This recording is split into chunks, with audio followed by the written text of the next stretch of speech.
Welcome to the Smart Business Show, episode 70. This is going to be our last podcast on having an awesome business, having a business that is not just mediocre, having a business that really is the top of the industry, is the top of your industry, and what it's going to take to get there. We've talked a lot about, in the podcast, we've talked a lot about the effort it takes. So it takes more than mediocre effort. It takes a lot of effort. You need to be intentional with it, which was episode 67 and 68. In episode 69, I talked about how I deal with conferences and networking events and how I maximize that. We talked a bunch about training in general all month in the posts and everything. So what are your rules for training? Like many people, I have a huge amount of PDF books and courses that I've purchased, probably many thousands of dollars that I have never even done. Why? Because I looked at it and said, yeah, I'm sort of maybe interested in that, and purchased it because it was on sale. So back in early 2015, I decided that this was lame. This is a waste of my money. And I decided that I will not do that. So one of my rules for purchasing courses is that I budget for it. That means I need to have a stock of cash that is budgeted for this training that I've been saving to purchase it. That means if I'm on a rolling launch, and a rolling launch is you sign up to the email list and everybody, say 2 weeks into the email list, gets a, hey, our course just launched. Do you want to buy it? Those are actually really good conversion-wise, except for me, because as usual, I'm the outlier, which is fine. And I just say no.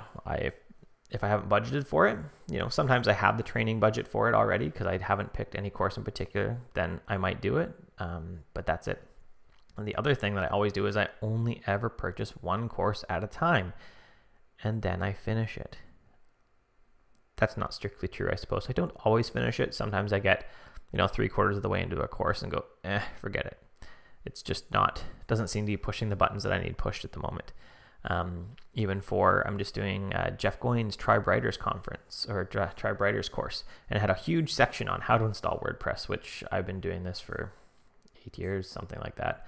I do not need to be told how to install and set up WordPress. I glanced through the plugins he suggested using and moved through that whole section of the class. It was a waste of my time. So those are some of the rules that I have to make sure that I actually finish the courses. Books, a little loosey-goosey on, I admit. I spend probably $200 a month in books. Yeah, probably $200 a month in books just because I buy things, because I see an interesting book and I buy it. And I add 10 times as much of that to my lists. I have a couple lists on topics I'm generally interested in. But really, how much should you spend on your training would be a big thing. How much do you spend on training? I would say start with 5%. But what I really want to see we're spending is 10%. So that means I spend at least $10,000 a year on training, because that is what I make out of my business. So I want to spend $10,000 a year on training. I generally don't include the flights even in that. So I spend $10,000 a year on the actual courses that I purchase. That means that I will be going, I should say I got the Tribe Writers one. That was a couple $1,000 course.